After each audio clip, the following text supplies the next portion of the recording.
નમસ્કાર દર્શક મિત્રો, ખબર છે .com ઉપરથી હું દ્રષ્ટિ આપ સૌનું સ્વાગત કરું છું.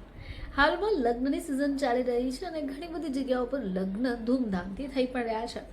તો આવા જ એક લગ્ન રાષ્ટ્રપતિ ભવનમાં જોડાયા, જે બાદમાં ખૂબ ચર્ચાએ પણ ચડ્યા. તો ચાલો જાણીએ કે રાષ્ટ્રપતિ ભવનમાં જેમના લગ્ન થયા છે તે છે કોણ, અને આવું પ્રથમવાર બનવા પામ્યું છે એમ પણ કહી શકાય. તો સાંસદની પુત્રી પૂનમ ગુપ્તાના લગ્ન રાષ્ટ્રપતિ ભવનમાં થયા.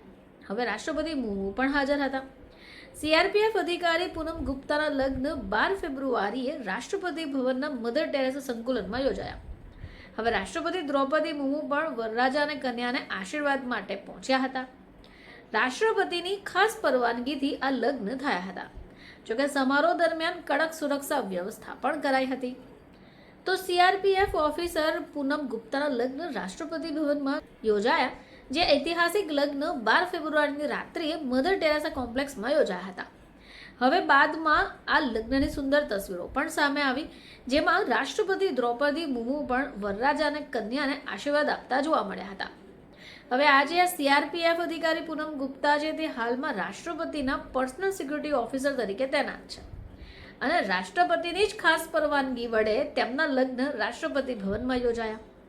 જોકે આ સમારોહમાં નજીકના પરિવારના સભ્યો અને વીઆઈપી લોકોએ હાજરી આપી.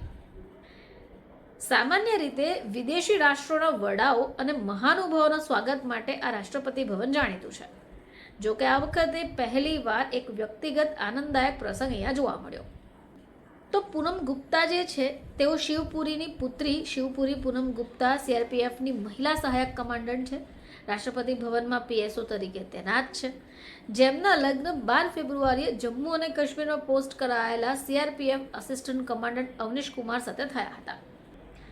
તો રાષ્ટ્રભવનમાં આ પહેલા પણ લગ્નનું આયોજન થયું હતું. જોકે એમ કહી શકાય કે આ પહેલા લગ્ન નથી કે જે યોજાયા, પરંતુ દર વખતે આ ઘટના જે હોય છે તે ખાસ હોય છે. રાષ્ટ્રપતિ ભવનમાં લગ્ન સમારોહ દરમિયાન કડક સુરક્ષા વ્યવસ્થા પણ હોય છે. આ લગ્ન સમારોહ શાંતિપૂર્ણ અને ગૌરવપૂર્ણ વાતાવરણમાં યોજાયો. જોકે રાષ્ટ્રપતિ મુર્મુ ત્યાં થોડો સમય રોકાયા અને કન્યા અને વરરાજાને આશીર્વાદ આપીને પાછા ફર્યા. જોકે સીઆરપીએફ અધિકારી તરીકે પૂનમ ગુપ્તાના રાષ્ટ્રપતિ ભવનમાં લગ્ન થવાના છે એ તેમના માટે નહીં, પરંતુ સમગ્ર સુરક્ષા દળ માટે પણ એક ગર્વની વાત કહી શકાય. જોકે આ જે લગ્ન છે એ લગ્ન સમારોહ ફક્ત તેમના અંગત જીવનમાં નહીં, પરંતુ રાષ્ટ્રપતિ ભવન ઇતિહાસમાં એક યાદગાર ક્ષણ તરીકે પણ નોંધવામાં આવશે. તો હાલમાં જે લગ્ન ખૂબ ચર્ચામાં રહ્યા એ હતા રાષ્ટ્રપતિ ભવનમાં યોજાયેલા લગ્ન, કારણ કે રાષ્ટ્રપતિ ભવનમાં શરણાઈ ગુંજી હતી અને એ શરણાઈ પૂનમ ગુપ્તા માટે હતી. ફરીથી તમારી સમક્ષ હાજર થઈશું. ત્યાં સુધી જોતા રહેજો ખબર છે .com.